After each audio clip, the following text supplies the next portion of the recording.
United Kingdom's Home Secretary James Cleverly on Tuesday morning visited the Kigali Genocide Memorial as part of his visit to Rwanda. Cleverly's visit to Rwanda comes at a time when Rwanda and the United Kingdom plan to sign a new migration treaty, which would, among others, re-emphasize provision of the initial plan of transferring to Rwanda migrants arriving illegally in the UK through the British Channel. On November 15th, UK top court declared the initial deportation scheme unlawful, citing that asylum seekers sent to Rwanda would risk being sent back to their countries of origin, among other challenges. However, Kigali dismissed such allegations, pointing out that the new binding treaty between the United Kingdom and Rwanda will respond to concerns raised by the UK Supreme Court. What I can say about the treaty that we are working on right now is that it will re-emphasize the guarantees that are in the MOAs.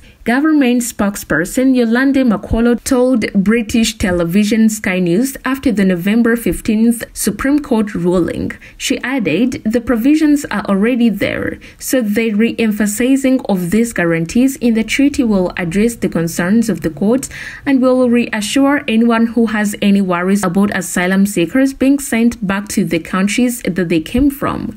They've already been addressed in the MOU that will be re-emphasized in the treaty. The Rwanda-UK migration deal is at the center of the latter strategy to cut migration and is being watched closely by other countries considering similar policies.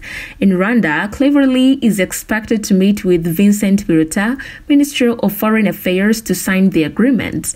Rwanda cares deeply about the rights of refugees, and I look forward to meeting with counterparts to sign this agreement and further discuss how we work together to tackle the global challenge of illegal migration, Cleverly said before departing to Kigali. Under the plan, Britain intends to send thousands of asylum seekers who arrived on its shores without permission to Rwanda in a bid to deter migrants across the Channel from Europe in small boats.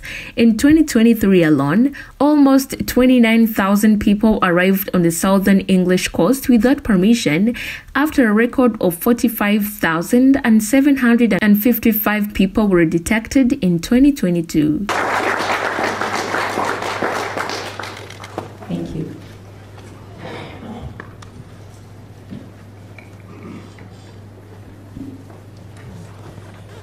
James Cleverly, Secretary of State for the Home Department, ladies and gentlemen, let me begin by welcoming you in your delegation to Rwanda.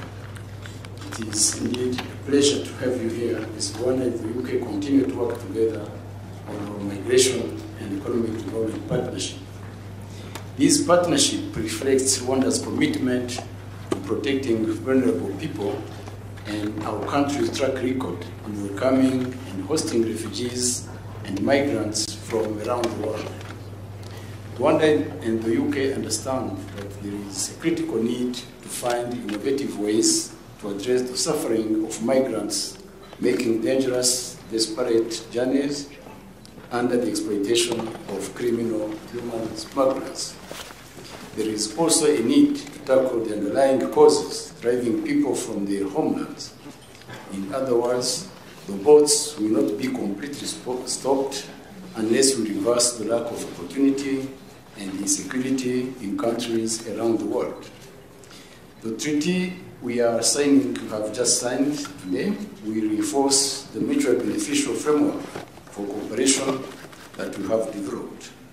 It will re-emphasize in a binding manner already existing commitments that address the concerns raised in the legal process about the protection of asylum seekers.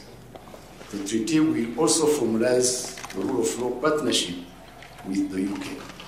Together, we will build the capacity of our asylum system as a safe and human migration process. This partnership will also strengthen our asylum process system by exchanging best practices and providing capacity building and expertise in the area of migration. I want to reaffirm that the people relocated to Rwanda will be welcomed and that they will be provided both the safety and support they need to build new lives. Rwanda looks forward to further strengthening cooperation with the United Kingdom and to implementing this treaty. Dear Home Secretary, dear James, I welcome you to deliver remarks before we take a few questions from the media. I thank you for your kind attention.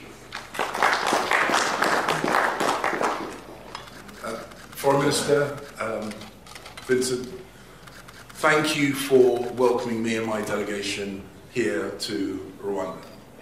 You and I have had the opportunity to work in the past in my former capacity as the UK's Foreign Secretary, and in all our dealings I have always found both you personally and your government to be professional, thoughtful and serious partners on the world stage. And I think this is exemplified by the Migration Economic Development Partnership that we have developed over recent months, and which we now strengthen and enhance through this treaty.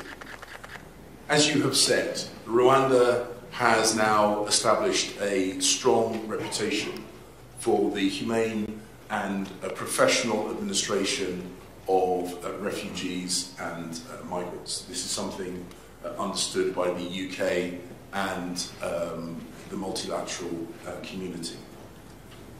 The treaty that we signed today builds on that joint work. It takes the positive professional attitude that you and your governments display and allies it with the work that the UK is doing to ensure that we break the business model of those evil people smuggling gangs. We want to make sure that people can live in safety and prosperity, and that is why, in addition to the migration element of this partnership, the economic development part is incredibly important. We recognise that people will understandably move away from conflict and from famine, and therefore it is in all our interests to address these long-term drivers of mass migration. But we should also make it clear that those people coming to the UK should do so through safe and legal routes, and that those who put themselves in the hands of people smuggling gangs will not be able to remain in the UK. But your country has made a clear and unambiguous commitment to the safety of people who come here. That has been displayed, and we have seen that in practice. You've also made a strong commitment to work with the UK and international partners in order to make sure that the robustness of your judicial system is clearly on display. And we are very proud to be a long-standing partner in that endeavour. This bilateral relationship today, this meeting today, is of course marking a particularly important part of our bilateral relationship. But I would also like to take this opportunity to expand upon the work that we are doing together in terms of your tourism, in terms of your agricultural sector, and in terms of your country's wider economic development. Rwanda has shown itself to be a strong, important partner to the UK. I'm very proud that this treaty today amplifies that relationship, and I'm very much looking forward to continue working with you in my new role as Home Secretary. Thank you.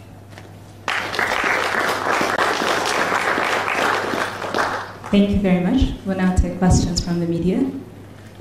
It will be one question per person. Chris, please. Thank you, Minister. Chris Mason, BBC News. Mr. Governor, thank you. Mr. Governor, you're far from the first Home Secretary to head here to try and get this project up and running. What makes you think this time it can be a success? And can you guarantee that migrants will be on their way here as soon as the spring? Or are you crossing your fingers and hoping for the best? And a question to Dr. Baruta, if I may. How frustrated are you at the ongoing delays in trying to bring about this policy? And were you offended by the judgments of the UK Supreme Court? Thank you very much. Chris, thank you for the question. The UK has been working with Rwanda not just as a Commonwealth partner on a range of issues which I alluded to in my opening remarks, but specifically on the Migrant and Economic Development Partnership, Migration and Economic Development Partnership. Throughout the time that we've been working with the Rwandan government, they have shown an energy and a professionalism and a desire to work in a collaborative partnership way with the UK. And I've also, in my previous role as Foreign Secretary, seen that displayed across a number of other bilateral issues as well. Of course, we want to see this part of our wider migration plan up and running as quickly as possible. We feel very strongly that this treaty addresses all the issues raised by their lordships in the Supreme Court, and we have worked very closely with our Rwandan partners to ensure that it does so. I cannot see any credible reason why Rwanda's track record as a partner, including as a partner for the ECHR, long-term partner for the ECHR, bearing in mind the ECHR, I think sent 165 refugees to Rwanda the day following the Supreme Court judgment, so they clearly regard Rwanda as a credible long-term partner, just as we do. So I really hope that we can now move quickly.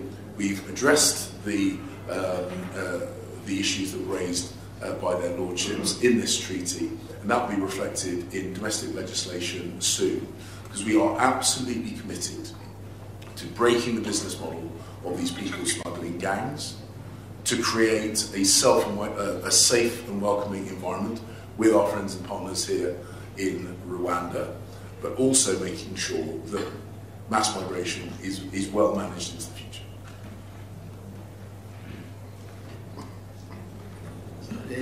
Let me say that Rwanda's commitment is driven by our belief in what is right, rather than seeking external validation or praise. And Rwanda is proud to be part of a solution to a global crisis, that is the migration crisis.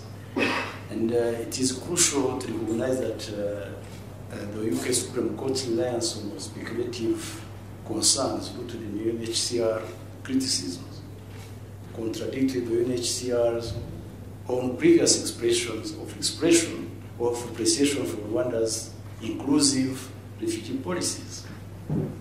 So it begs the following question: how did we go from model to dangerous country in just 4 short years? And how much of this perception is linked to internal UK politics? This being said, I would say that there is always a room for improvement to any system designed by human beings, Rwandan or British. So this is the reason why we worked on this treaty, and we accepted a partner just to make sure we can improve our asylum system and that we have a fair and transparent system in place for those claimants to be able to appeal or just to have a judgment which is fair and transparent. Thank you very much. What here? Laura?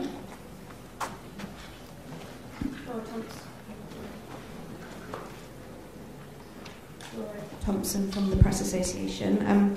Home Secretary, how much additional money has the UK government agreed to pay Rwanda in light of this treaty? If you're unable to tell us, can you explain why, please? And a question for Dr. Baruta as well. Could you tell us if the Rwandan government continues to remain committed to this partnership, even if it faces further delays and setbacks? Or have you set a deadline on when you would withdraw your cooperation? Thank you. Firstly, let me make it clear. The Rwandan government has not asked for, and we have not provided, any funding linked to the signing of this treaty. The financial arrangement, which inevitably comes as part of an international agreement, reflects the costs that may be imposed on Rwanda through the changes that this partnership has created in their systems, in their legal systems, and in their institutions. But this treaty, as I say, no money was asked for by the Rwandans for this treaty, no money was provided to the Rwandans for this treaty. Dealing with migration is important, and it is not a cost-free option. But we regard it as the right thing to do, both to protect our borders, to dissuade people from putting themselves in the hands of people smugglers and making these dangerous journeys, often in unseaworthy vessels, whether it be across the Mediterranean or across the Channel. Rwanda is helping the UK in our fight against illegal migration and people smuggling. They are doing so professionally, thoughtfully, and as a partner genuinely willing to work with us on, as Vincent says, the Foreign Minister has said, on what is increasingly a global challenge. Rwanda is very much committed to this migration and economic development partnership, and this is the reason why we worked with our colleagues from the UK to address the concerns of the UK Supreme Court, while we thought they were unfounded or unfair, but we worked together just to address those concerns. So we don't have a plan to withdraw from this collaboration. We have a plan to implement this partnership, and we remain open to just monitor the implementation. We'll be able to adjust one or the other element which will not need to be adjusted. So we are committed to the partnership, and we don't have a plan to withdraw from this collaboration. Thank you. We'll take one more question. Vincent?